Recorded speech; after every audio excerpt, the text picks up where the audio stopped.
Second in the polls is the Conservative Party of Canada, run by Andrew Scheer. Look at him, it's Andrew Scheer.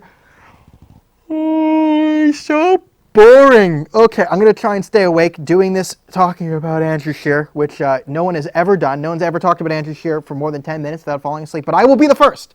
So what is Andrew Scheer's superpower? Andrew Scheer is the only 6'4" man in the world who has the ability to camouflage himself in an open field. See him? He's right there. Do you see Andrew Scheer? See, he's there. I'm telling you, he's there. Right? Amazing. So boring. I'd say you can't miss him, but you can always miss him.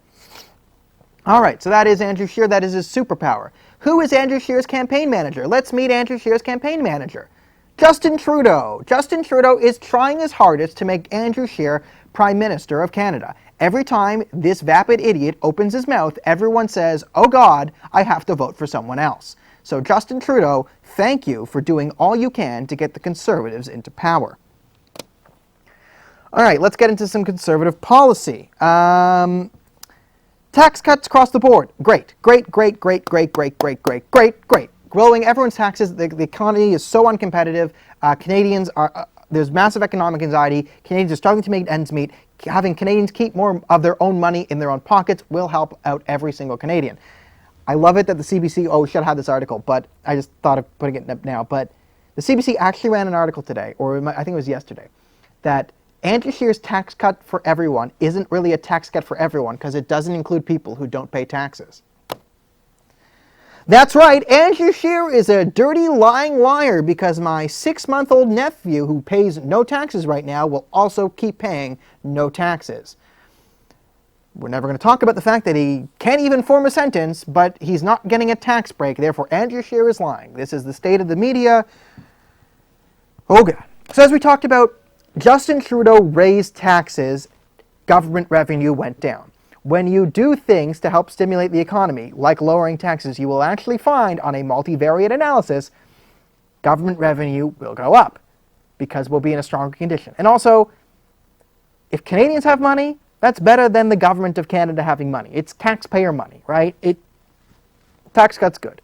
Okay, no GST on home heating. That was his big thing before the election started. I guess good. Yeah, not paying extra tax on your tax on home heating. Okay, good. Okay, now the really good. Hopefully, he follows through on this. Hopefully.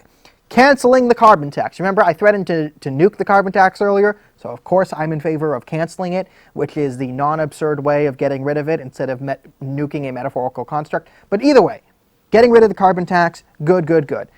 He is instead going to replace it with a green home credit.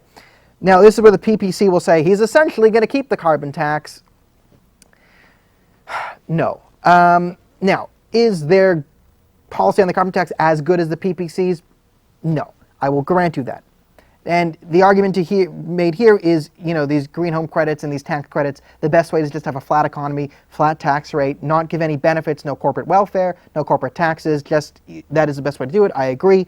But the reason there is a green home credit, is because the media is going to hammer him, and Canadians are pretty eco-obsessed, and say it's basically having it here because the media will say he has no green energy plan, he has no green plan, even though Ontario's green energy increased emissions by 50%, and the same idiots who designed that are currently in charge of the federal plan. Either way, the media will hammer him. It is sort of a way to keep the media off his back, as I see it. He's going to reinstitute the fitness credit, the child arts credit, the public transit credit. Okay, I don't care. Again, tax credits don't really do much. They're not the most efficient way, but it's a way to sort of push back, keep more money in Canadians' pockets, I guess. Okay, build pipelines, good. We're going to talk about this in a bit.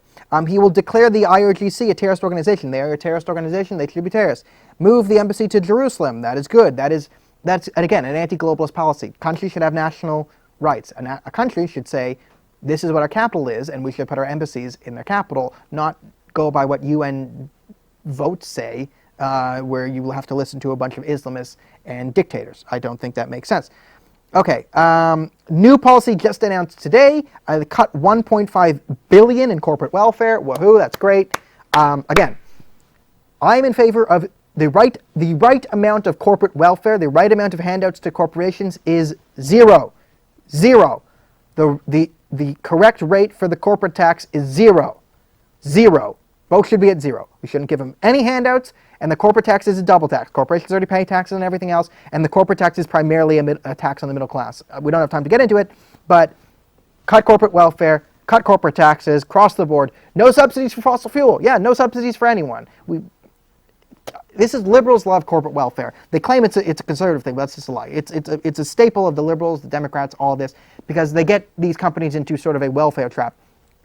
This is why there was a story in Ontario of how in the last year of Kathleen Wynne, Toyota made $280 billion of global profits, but they were still getting hundreds of millions of dollars from Ontario to have a plant here. And people saying, well, why are the corporate subsidies if Toyota's making all this money? And that's because the only reason Toyota had a plant in Ontario is because their taxes were so high, it made no sense to have a plant in Ontario. The only way they had it there is we took the taxes that they paid us and we essentially funneled it back to them as corporate welfare to bribe them to stay. If you just cut that out, right, you cut out the bureaucracy, you save everyone money and time. Okay, so let us get back to sort of what is the case for the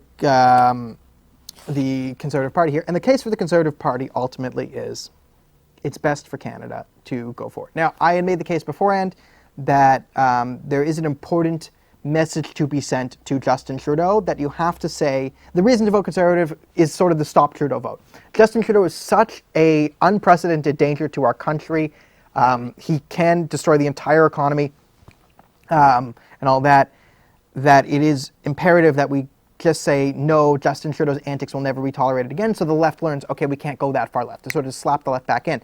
Now, the PPC people could say, well, he would have been this conservative if not for the PPC, and I actually think that's a valid argument. But with the new policies coming out from Andrew Scheer, they actually are more conservative. So now there is enough here where I can say this is conservative enough that justifies a vote on the merits of conservatism. Again, tax cuts across the board, ending corporate welfare, this is all good stuff. But there is another massive benefit we need to talk about, which is saying, he's actually going to get the oil and gas to market is so important. The Liberals have stalled it. When Obama was in power, we had all the approvals from Harper. Canada was good to go, but Obama would stall the Canadian oil and gas industry while being afraid of the American one. We loved him for it because we're, stupid left. Now, Trump is in power, so all the go-aheads are good south of the border, but Trudeau's stopping it up north. If we get Andrew Scheer in, well, Donald Trump still has office. We will be able to finally get all our energy products approved, and we can start the pathway towards energy independence. Our economy can be safe. If there is an outcoming war between Iran and Saudi Arabia, we really, really, really want natural gas production to be self-sufficient. We really want pipelines to get oil from Canada to Canada, get American oil to Canada, get Canadian oil to America, get Canadian oil to market. We desperately need this.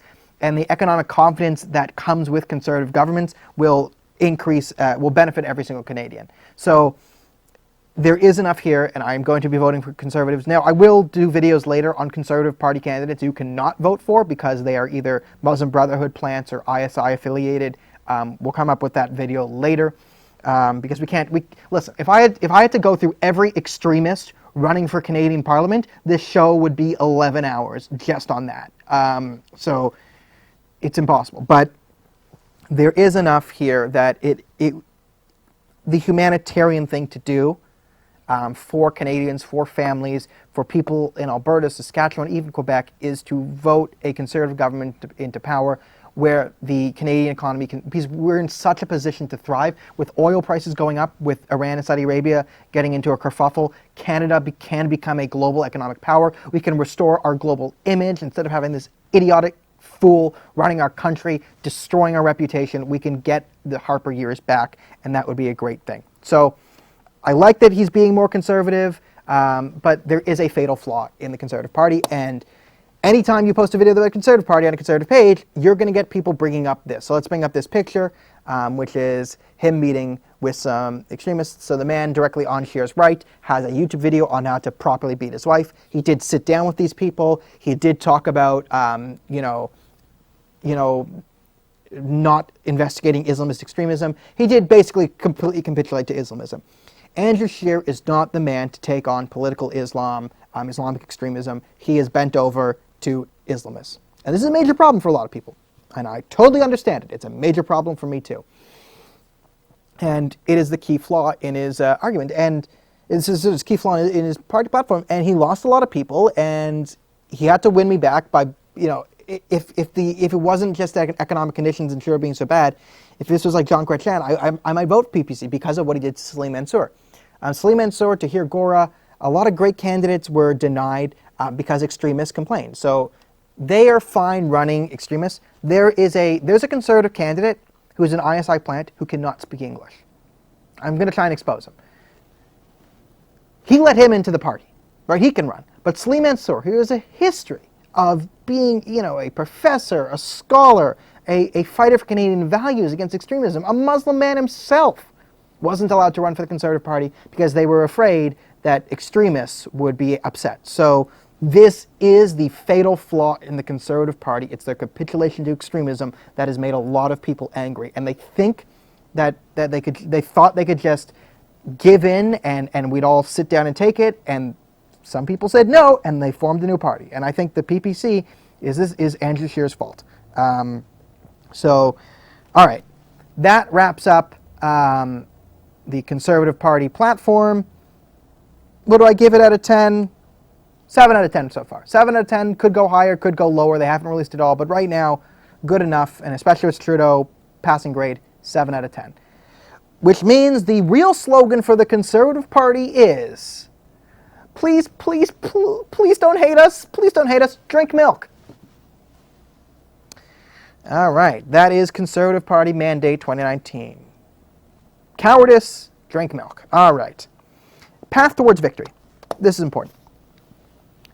The number one thing they need to do in order to win, if they do not do this, they will lose, embrace Stephen Harper. So far, people are trying to say, Andrew Scheer, Stephen Harper with a smile. Trudeau's trying to say, we're going to go back to the Harper years. Now, I'm gonna relate this to a bit of psychology here and body language. It's the mentality you give off. So I'm really good with dogs and kids.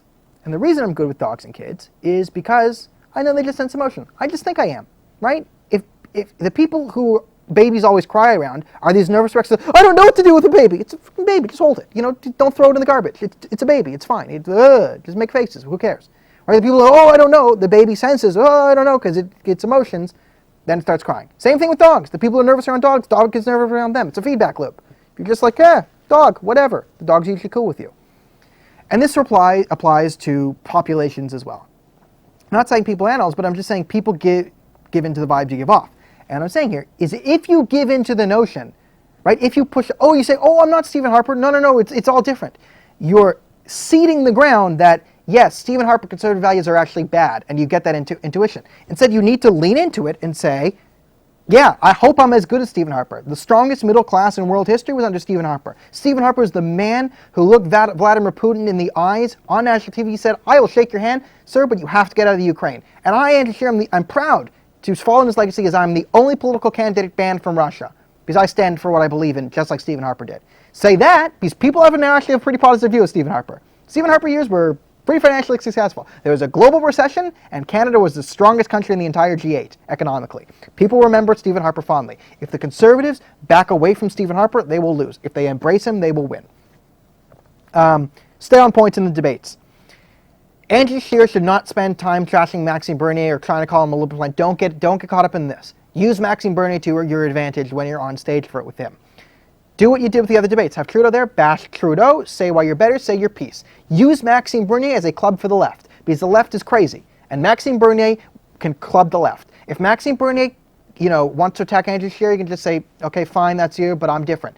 But when Scheer goes after Maxime Bernier, he cannot embrace radical left-wing theology to do it. And I call it theology because it's a cult now. But if he is to go at Maxime Bernier, if Bernier goes at him, he can go back, have a spine, it's great. But don't embrace radical left-wing theology when you attack Maxime Bernier. If you do, because then you cede ground to the left and you will lose. Can't do that. Attack the media. A great thing to do. The people don't trust the media. People know it. If you say things that are anti-media, yes, the media might try and make you a Trump or whatever, that's only good for you. It will increase your airtime, right? Instead of them saying, he once said bad things about abortion and gay marriage 15 years ago, they'll say, is Andrew Scheer like Trump because he attacks the media? And people actually like the side of Trump. Conservatives and people think, and people in the center, the side of Trump they like is that he goes after the media. They might not like his shenanigans, but it is a winning strategy in today's day and world. The media, everyone hates it. You know, point out media bias, attack the media, call the media a party, do what I do, and call them Justin Trudeau's campaign manager. Feel free to use this. That is a winning strategy. And be more conservative. Be more conservative. Don't give in to the like. The more conservative you go, the better job you're going to do is cutting off Bernier's party. The more you can actually distinguish yourself as a better alternative. If you want to win as a conservative, you have to be conservative. Again, don't negate your values. So all in all, what are the chances of winning? Okay. They have okay chances. We'll see how it goes.